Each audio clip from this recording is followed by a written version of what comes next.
고난이도 더웠던 지난 8월이 이제 지나갔습니다.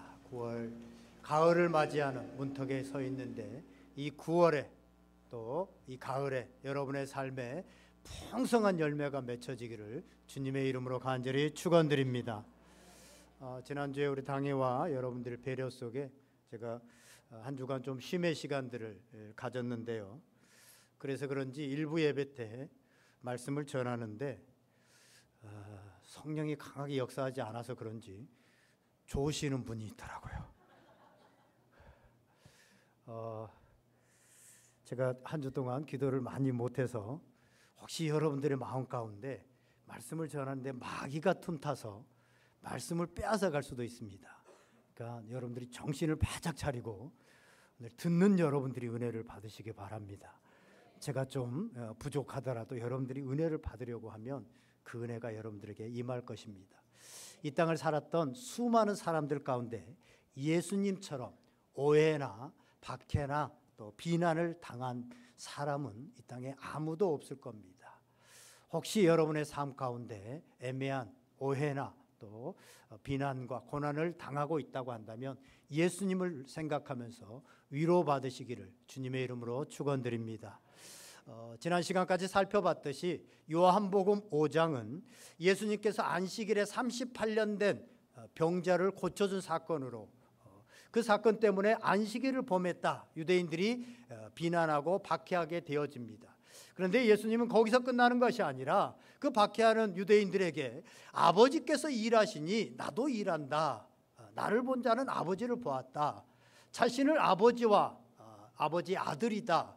아버지와 동등되게 여기는 것 때문에 이제 안식일을 범했다고 하는 문제는 문제도 아닌 걸로 사라지게 되어지고 예수님이 신성을 모독했다, 하나님이라고 했다라는 것 때문에 이제 예수님을 죽이려고 합니다. 그런데 그렇게 하는 상황 가운데서 예수님은 절대 굽히지를 않습니다. 아니다, 내가 말을 잘못했다, 뭐 이렇게 겸손해지지 않습니다. 자신이 얘기한 것에 대해서 더 강조를 합니다. 왜냐하면 예수님은 베드로가 고백했던 것처럼 주는 그리스도시요 살아계신 하나님의 아들이시기 때문에 그렇습니다. 예수님은 메시아요 그리스도시요 하나님이시기 때문에 그렇다고 하는 사실입니다. 또 하나는 오늘 34절에서 말씀하고 있는 것처럼 하나님께서 우리로, 당시 유대인들뿐만 아니라 우리로 구원을 받게 하기 위해서 예수님이 누구신지를 정확하게 알게 하기 위해서 이 말씀을 말씀하고 있다고 하는 사실입니다. 그런데 오늘 말씀은요, 예수님이 자기 증언을 하고 있는 것. 예수님은 이제 마치 증거를 내놔봐라. 내가 하나님의 아들이고 영생을 주는 자임을 한번 증거를 내놔봐라. 그것을 믿지 않는 유대인들을 향해서 이렇다라고 마치 법정에서 증언하듯이 자신이 하나님의 아들이심을, 영생을 주는 분이심을 말씀하고 있습니다. 그럼에도 불구하고 유대인들이 믿지 못하게 되어지죠. 그래서 예수님은 끊임없이 말씀하고 오늘 그 얘기를 하고 있는데요. 오늘 우리도 마찬가지라는 생각을 했습니다. 이 말씀을 묵상하면서 우리가 예수님을 믿노라 하면서 지난 시간에 우리가 어떤 예수님을 믿느냐, 예수님은 영생을 주시는 예수님으로 그렇게 믿어야 되는데 그냥 이 땅 가운데서 우리에게 복 주는 분으로, 마치 유대인들이 예수님을 그냥 랍비, 세상의 랍비 중에 한 사람으로 그렇게 여겼던 것처럼 하나님의 아들이나 영생을 주시는 분으로 알지 못하고 그냥 자신들이 믿고 싶은 대로 그렇게 믿었던 것처럼 오늘도 우리도 예수님을 잘못 믿고 있고 예수님을 온전히 믿지 못하고 있는 것은 아닌가. 그래서 예수님께서 자기 증언을 하시는, 예수님이 자기에 대해서 증언하고 계시는 이 말씀을 통해서 우리가 예수님이 어떤 분이신가, 예수님이 직접 말하시는 그 예수님은 어떤 분이신가, 예수님을 바로 알고 그 예수님을 믿고 예수님이 주시는 그 생명의 풍성함을 받아 누리시는 복된 성도들 다 될 수 있기를 주님의 이름으로 간절히 축원드립니다. 먼저 30절에서 32절을 보면 우리 32절 말씀만 한번 읽어보겠습니다. 32절 시작. 나를 위하여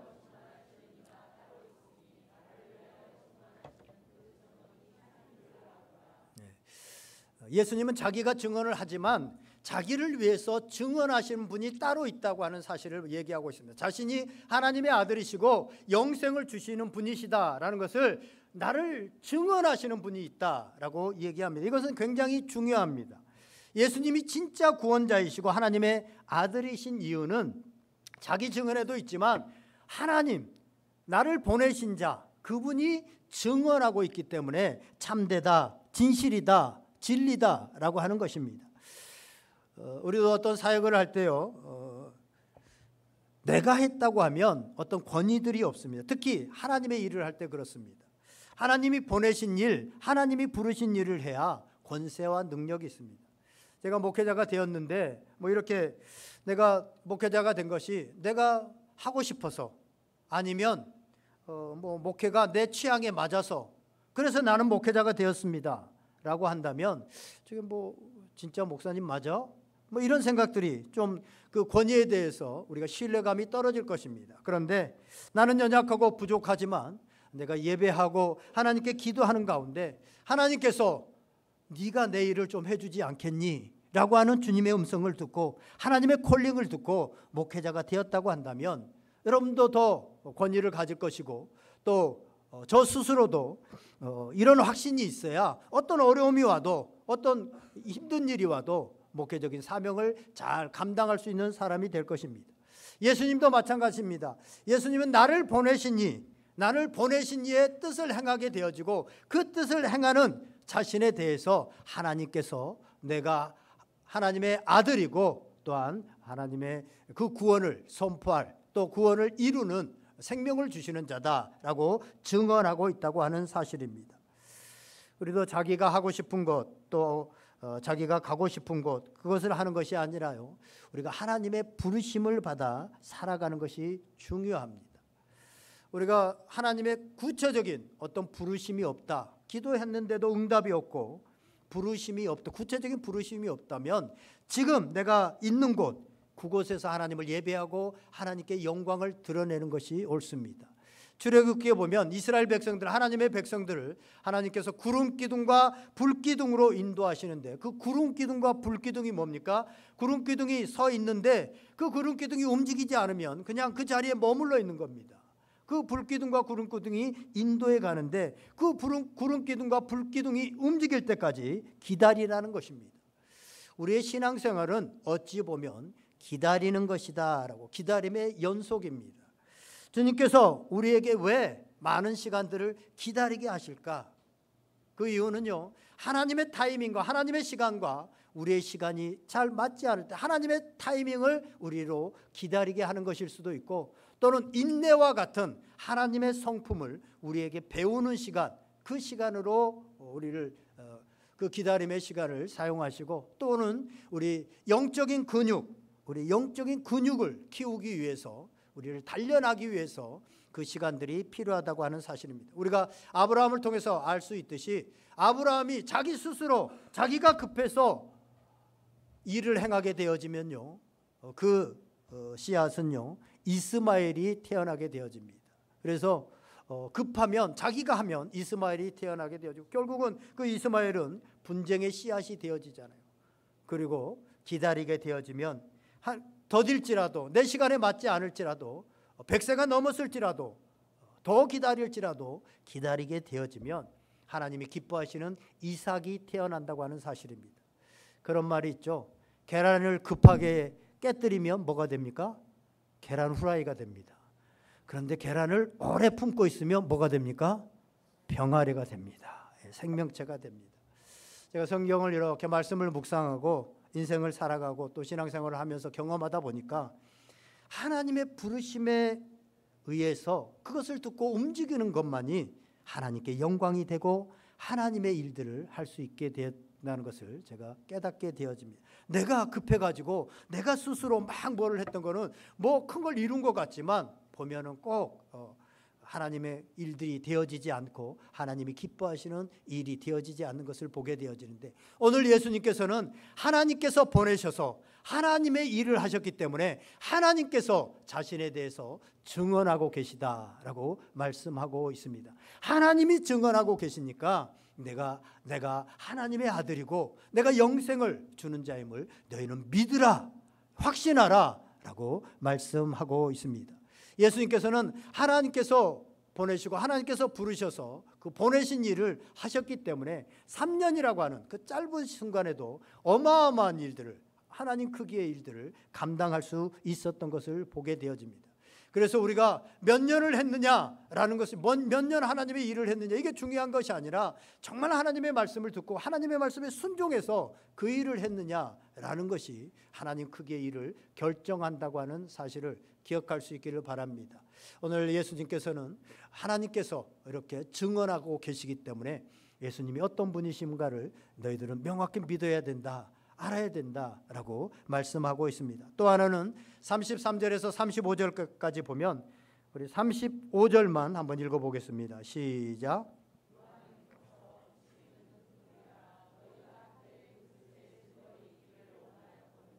아멘. 예수님은 자기를 증거하는 자로 하나님이 자기를 증거하고 계시지만 또한 세례 요한 같은 세례 요한이 자기를 증거하고 있다라고 말씀하고 있습니다. 구약의 말라기 이후에 400년 동안 선지자다운 선지자가 태어나지 않고 이제 하나님의 말씀이 400년 동안 침묵기에 이르게 되어집니다. 그 400년이 지나서 이제 선지자다운 선지자로 정말 하나님의 말씀을 참으로 전하는 선지자가 나타났는데 그 사람이 누구냐 하면 바로 세례 요한입니다. 그 세례 요한이 와서 예수님에 대해서 예수님이 어떤 분이시냐, 그는 그리스도고 메시아시고 하나님의 아들이시고 영생을 주시는 분이시다라는 것을 분명하게 증언하고 있습니다. 그래서 세례 요한의 말을 믿고 내가 진짜 하나님의 아들이라는 것을 믿으라라고 증언하고 있습니다. 오늘날로 말하면 세례 요한은 누구죠? 하나님의 말씀을 올바로 전하는 참된 설교자라고 볼 수도 있고 전도자라고 볼 수도 있고 간증자라고 볼 수도 있습니다. 그래서 설교자나 이런 전도자의 말을 우리가 의심하지 않고 듣게 되어지면 예수 그리스도가 누구신지 정확하게 알게 되어지고 그 생명의 주님이심을 우리가 깨닫게 되어지고 믿게 되어진다라고 말씀하고 있습니다. 예수님이 누구신지 굳이 세례 요한이 증언하지 않아도 예수님은 여전히 하나님의 아들이십니다. 그런데 세례 요한과 같은 사람이 와서 그에 대해서 증거해 주면 더 밝게 알 수 있도록 드러나게 된다는 것입니다. 그래서 오늘 본문은 세례 요한은 등불이다라고 말하고 있습니다. 어두운데 이렇게 예수님이 계셔도 빛이 비춰지지 않으면 예수님이 거기 계시는지 또 예수님이신지 잘 모르는데 이 등불을 비추게 되어지면 우리가 환히 알 수 있는 것처럼 죄로 인해서 어두워진 세상에서 우리가 구원자를 찾지 못하는데 세례 요한과 같이 하나님의 말씀을 제대로 전해주는 하나님의 말씀을 제대로 전해주는 사람의 말을 듣게 되어지면 그리고 그것을 믿게 되어지면 예수님이 누구신지를 정확하게 알게 되어진다는 것입니다. 다시 말씀드리지만 세례 요한의 증언이 없어도 예수님의 존재에는 영향을 미치지 않습니다. 그러나 참 선지자인 요한과 같은 사람이 와서 증거할 때 그 증거를 우리가 잘 듣고 또 깨닫게 되어지면 참된 예수님을 알게 되어지고 믿게 되어진다는 것입니다. 이처럼 예수님은 하나님이 증언하고 있고 참된 선지자들이 증언하고 있다라고 얘기하고 있습니다. 또 하나 더 넘어가 또 36절에 보면 예수님이 어떤 것을 통해서 증언되어지고 예수님이 참 하나님의 아들이시고 또 영생을 주시는 분으로 깨닫게 되어지느냐. 36절 말씀 우리 다 같이 한번 읽어보겠습니다. 36절 시작.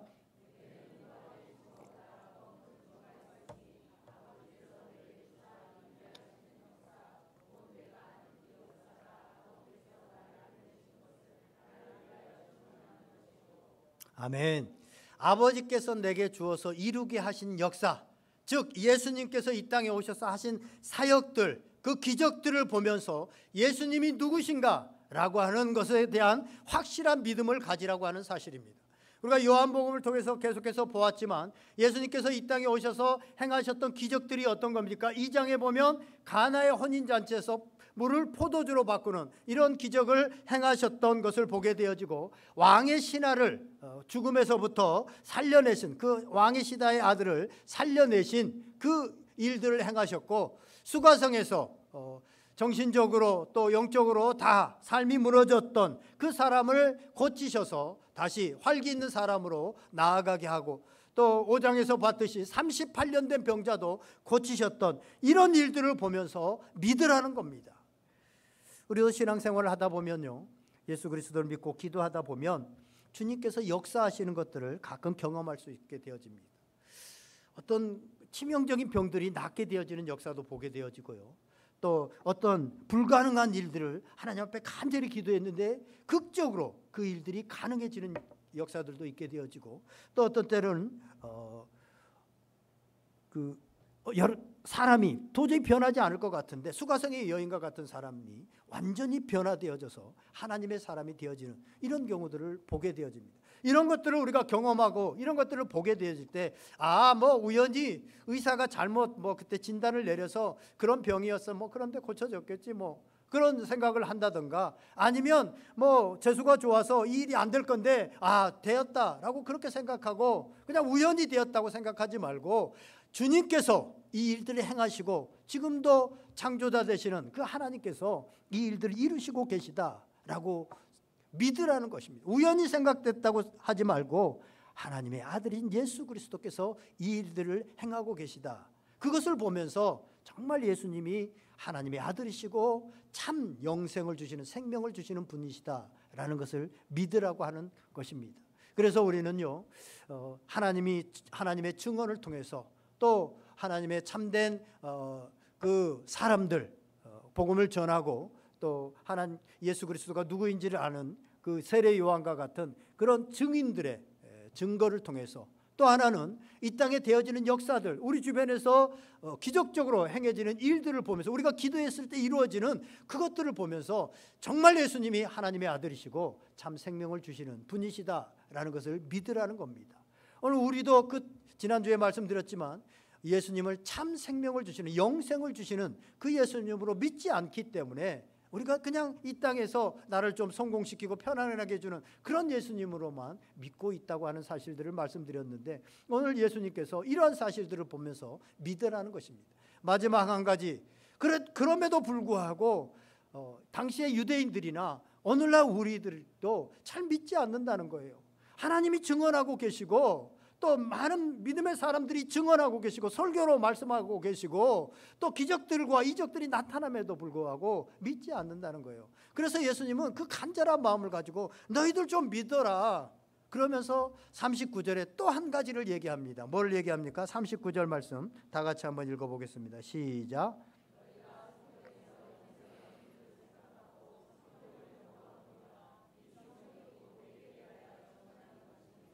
아멘. 성경이 나에 대해서 증언하고 있기 때문에 내가 하나님의 아들이고, 어떻게 걸어다니는 사람이 하나님일 수 있느냐 이렇게 생각하지 말고 이 증언들과 이 증거들을 보면서 또 성경이 나를 증언하고 있는 것을 보면서 믿으라는 겁니다.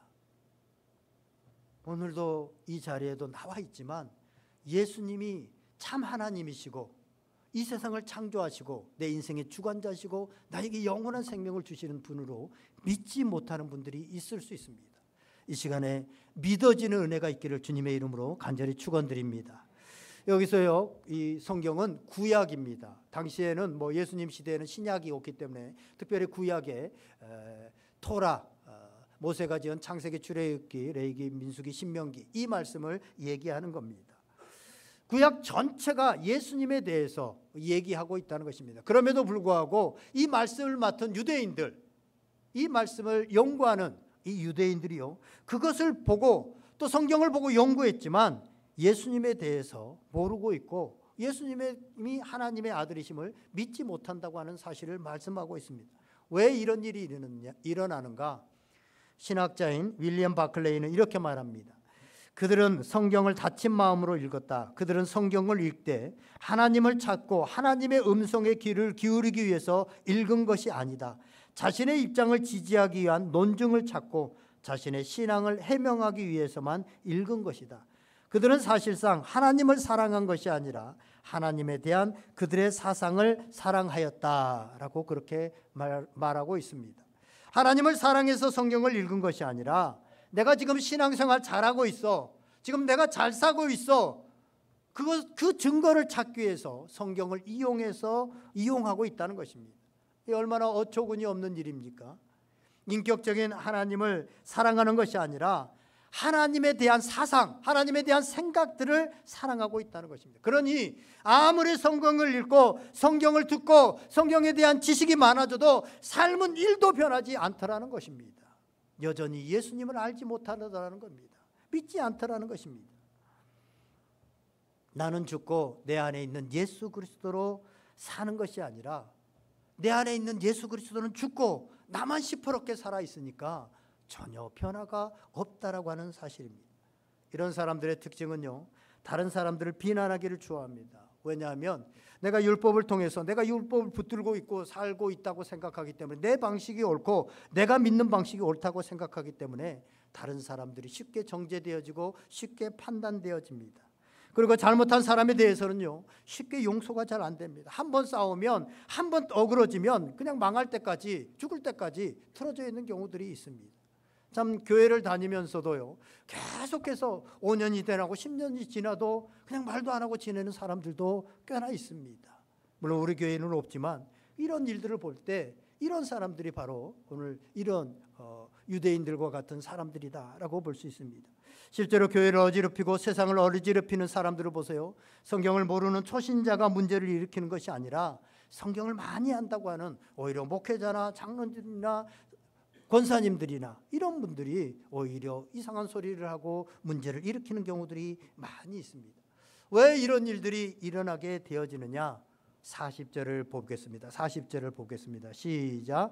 그러나 너희가 영생을 얻기 위하여. 아멘. 예수님은 영생의 주님이신데 사람들이 정작 그 영생 얻기를 구하지 않기 때문에 예수님을 믿지 않는다고 하는 사실입니다. 예수님이 말씀하시는 그 참된 삶, 영생의 삶에는 관심이 없고 어떻게 하면 세상에서 높아지고 어떻게 하면 세상에서 내 자리를 차지하고 내가 가지고 있는 기득권을 잃어버리지 않고 어떻게 하면 잘 먹고 잘 살 수 있을까? 오직 사람에게서만 영광을 찾게 되어진다는 것입니다. 그러나 주님은 그렇지 않았다는 것입니다. 41절에 보면 나는 사람에게서 영광을 취하지 아니하노라 라고 말씀하고 있습니다. 사람에게서만 영광을 취하려고 하니까 자신이 어떤 헌신을 하고 자신이 어떤 것들을 했는데 교회에서 목회자가 또 성도들이 알아주지 않으면 견디지를 못하고 삐지고 이런 일들이 일어나는 이유가 바로 사람에게서 영생을 구하고 영생의 주님을 믿고 하나님 앞에서 하나님의 영광을 구해야 되는데 그렇지 못하고 사람에게서 영광을 구하려고 하니까 자신이 의견이 받아들이지 않게 되거나 자신이 어떤 잘했는데 칭찬을 받지 못하게 되거나 라고 한다면 분을 내고 또 삐지고 이런 일들이 일어난다고 하는 사실을 말씀하고 있습니다. 이런 일의 궁극적인 것은 어디서부터 시작되어지느냐? 42절 말씀은 이렇게 말씀하고 있습니다. 42절 말씀 우리 다 같이 한번 읽어보겠습니다. 시작.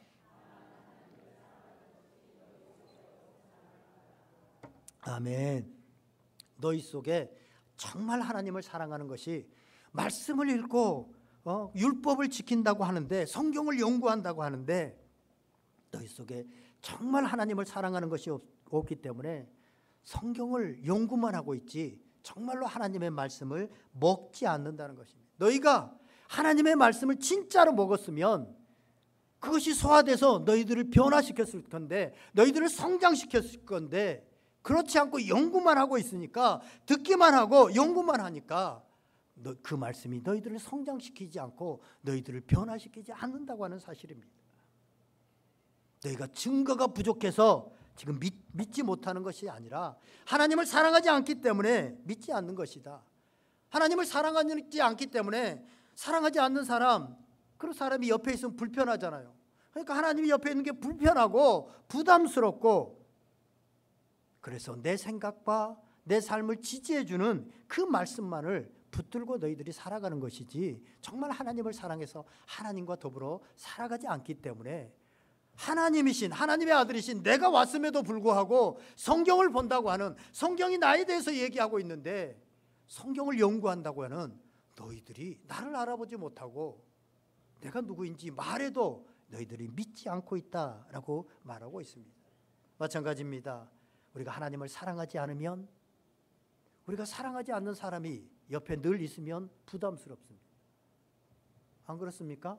그러나 사랑하는 사람이 옆에 있으면 부담스럽지 않습니다. 제가 한 주 동안 아무도 안 만나고 제 아내하고만 있었습니다. 엄청 부담스러웠을까요? 편했을까요? 두 의견이 지금 편했습니다. 그런데 가끔은요, 이게 가정에서도 또 교회에서도 그렇게 이루어져야 되는 게 당연한 거죠. 제가 여러분들과 있으면 둘이 있어도 3, 4일을 있어도 일주일 동안 있어도 아주 편해야 돼요. 이게 바른 겁니다. 그런데 서로가 불편하고 있다면 이게 뭔가 사랑이 식어진, 결여된 그런 게 아니겠습니까? 그러면서 하나님을 사랑하지 않으면서, 그러니까 불편하니까 하나님이, 내가 하나님을 잘 믿고 신앙생활을 잘 하고 있다, 자기를 지지할 수 있는, 자기가 지금 잘 살고 있다라고 하는, 지지할 수 있는 그 말씀만을 붙들고 그 말씀만을 듣고 붙잡고 살아가니까 절대 그 모습 그대로 10년을 믿어도 그 모습 그대로, 20년을 믿어도 그 모습 그대로 계속해서 나아갑니다. 사실은요, 이 예배라고 하는 것이 뭡니까? 예배라고 하는 것은 내가 죽는 겁니다. 여러분, 제사가 뭡니까? 하나님께 드리는 제사가 뭡니까? 제물이 반드시 있어야 되고 그 제물을 죽여야 됩니다. 그런데 그 제물이 사실은 누구를 대신한 거예요? 제사는 나를 대신한 거예요. 그러니까 예배는 죽는 겁니다. 그런데 예배를, 하나님을 사랑하지 않고 인간들끼리 와서 서로 주고받다가 마는 그런 예배가 많습니다. 내가 죽는 경험이요, 내가 하나님의 임재를 경험하는 그런 예배가 아니라 그냥 인간들끼리 와서 네가 잘했다, 내가 잘했다, 아 오늘 뭐 찬양이 잘했네, 아 좋았네, 뭐 이렇게 끝나버립니다. 그러니까 아무런 예배를 아무리 드려도 변화가 없습니다. 여러분, 여러분의 예배는 어떻습니까? 예배 드리러 올 때 가지고 왔던 누군가를 미워하는 마음, 근심과 걱정하는 마음, 내 가치관, 내 철학, 그거 그대로 가지고 그대로 갑니다. 예배가 끝났는데 전혀 미워하는 사람이 안 미워지지도 않았고, 내가 근심하고 걱정하는 일들이 내려놔지지도 않았고, 내가 여전히 생각하고 있는, 내가 중요하고 있는 그 가치관이 하나도 변하지 않아서 그대로 돌아갑니다. 왜냐하면 하나님을 사랑하지 않고 하나님의 말씀을 들으려지 하지 않고 하나님과 상관없는 나의 만족을 위한, 나 예배 드렸다, 그래도 나 오늘 하나님께 예배 드렸어, 나는 오늘 집사로서 권사로서 그래도 하나님께 예배를 드렸어 라고 하는 자기 만족. 그래서 하나님이 뭐 저주를 조금 덜 내릴 거야, 뭐 이 정도의 만족으로 살아가. 그렇게 1년 내내 예배를 드려도 하나도 변하지 않고, 10년을 예배 드렸는데도 여전히 내 가치관에 1도 변하지 않았고, 내가 여전히 걱정하고 있는 것은 그대로 있고, 내가 미워하는 사람들은 그대로 있는 이런 삶이 되어지다는 것입니다. 이러한 일은 오늘날만 있었던 것이 아닙니다. 이사야 시대에도 있었습니다. 그래서 이사야서에 보면 너를 위한 그런 예배 내가 역겹고 냄새난다, 그러니 헌물도 가져오지 마라, 헌금도 가져오지 마라, 나 다도 역겹다, 나 거지 아니다 라고 그렇게 말씀하고 있습니다. 그러면 우리는 열심히 예배를 드리고 교회를 다녔다고, 교회 생활을 했다고 생각하는데 마지막 날 계속해서 이런 예배를 드리게 되어지면 나는 너를 알지 못한다, 주님께서 나는 너를 알지 못한다, 너는 나를 한 번도 사랑한 적이 없고 나의 뜻을 쫓아본 적도 없고 나와 함께 살아본 적도 없지 않느냐. 사람이 많이 모여 예배의식을 행한다고 예배가 아니라 성령 안에서 진리 되시는 예수님 안에서 드려지는 예배가 진정한 예배가 되어지는 것입니다. 우리가 서로를 보면서 서로 사람에게서 영광을 구하는, 그래서 와 오늘 성가대 참 잘하네, 오늘 장로님 기도 참 유창하게 하시네, 오늘 목사님 설교 참 들을만하네, 뭐 이런 것들 우리가 서로 그냥 인사 나누고 서로 격려하고 여기서 끝나버리는 예배, 그 예배가 아니라 예배는 죽으러 나오는 겁니다. 제사는 죽는 겁니다. 죽어야만, 그때 나와서 죽어야만 우리가 조금씩 신압으로 우리의 삶이 변화가 일어나게 되어집니다. 그래서 1년을 보내고, 그래서 5년을 보내고, 그래서 10년을 보낼 때 우리의 삶이 참살이로 영생의 삶으로 되어져 가는 것이죠. 그게 없으면 우리는 10년을 다녀도 똑같습니다. 여전히 기도 제목도 하나님 우리 아들 잘 되게 해주시고 나 돈 잘 벌게 해주시고 나 일 안 해도 편안하게 살게 해주시고 뭐 이 정도에서 끝나버리는, 하나님의 뜻과 하나님의 의를 전혀 구하지 않는 20년을 다녔는데도 이런 삶이 이어질 수밖에 없다고 하는 사실을 말씀하고 있습니다. 계속해서 우리 45절 말씀 다 같이 한번 읽어보겠습니다. 시작.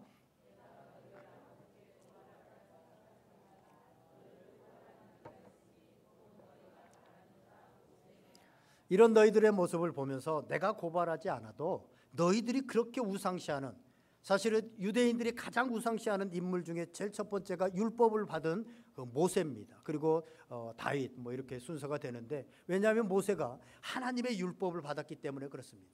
십계명을 비롯한 하나님의 율법을 받았죠. 그래서 이스라엘 백성들은 굉장히 모세를 우상시합니다.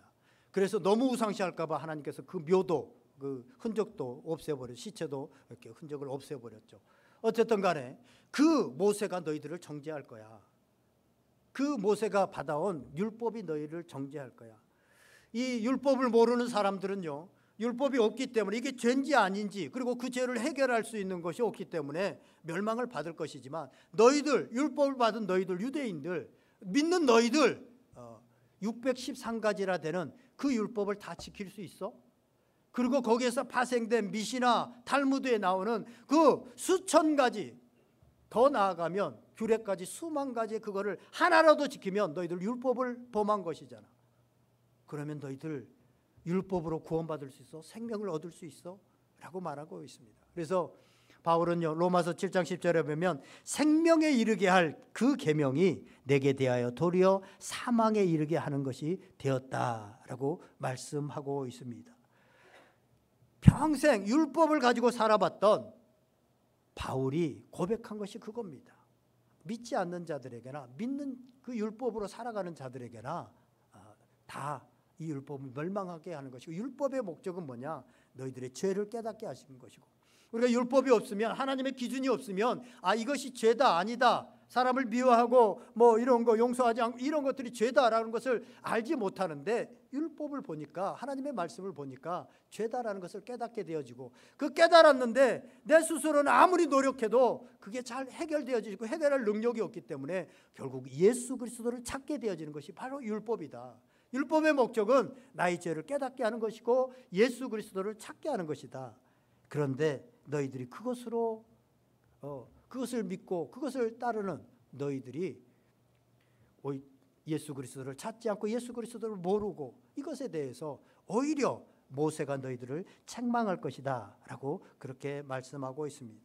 예수님은 오늘 하나님을 믿노라 하고 교회에 나와 예배드리는 우리에게도 어쩌면 동일하게 말씀하실 것입니다. 예배 나오고 성경을 읽는 것이 우리를 구원하는 것이 아니라 예수님을 주님으로, 영생의 주님으로 만나라는 것입니다. 주님이 바로 앞에 있음에도 불구하고, 성경이 바로 앞에 있음에도 불구하고, 설교자의 설교가 들려짐에도 불구하고 예수님을 영생의 주님으로, 하나님으로 알지 못하고 믿지 못하는 유대인들을 향해서, 오늘 우리를 향하여서 예수 그리스도를 하나님으로, 영생을 주시는 분으로 믿으라고 말씀하고 있습니다.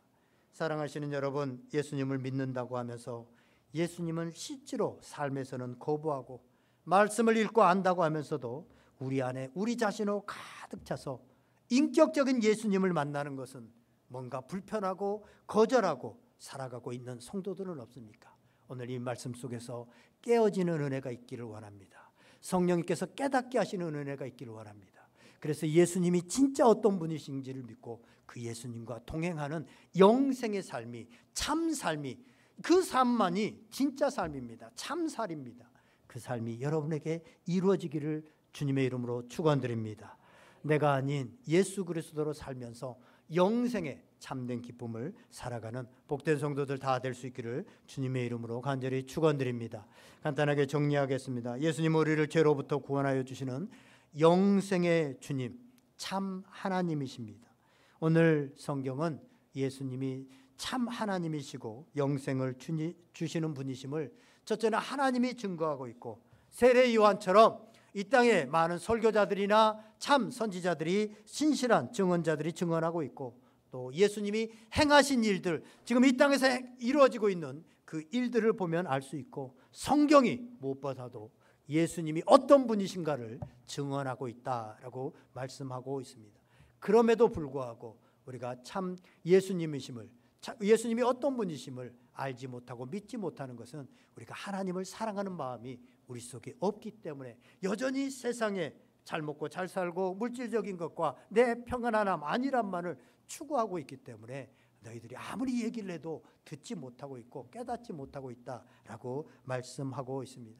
오늘 성령 하나님께서 우리의 마음을 만지셔서 혹여나 우리도 이 유대인들처럼 그런 삶으로 가득 차 있다면 우리 속에 참 하나님이신 예수 그리스도를 깨닫게 되어지고 그 안에 있는 그 생명의 풍성함, 그 무엇과도 비교할 수 없는, 우리 건강이나 이 땅에서 100년 사는 거, 그것과는 영생은 비교할 수 없는 영원한 삶이고 진짜 삶입니다. 그 생명의 풍성함들을 깨달아줘서 그 생명의 풍성함으로 살아가는 복된 성도들이 다 될 수 있기를 주님의 이름으로 간절히 축원드립니다.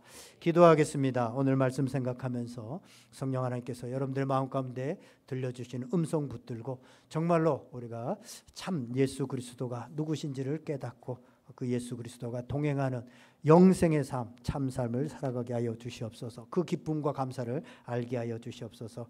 우리 다 같이 한번 간절히 성령께서 깨닫게 하신 것 붙들고 기도하겠습니다. 다 같이 기도하겠습니다. 사랑과 은혜가 풍성하신 하나님,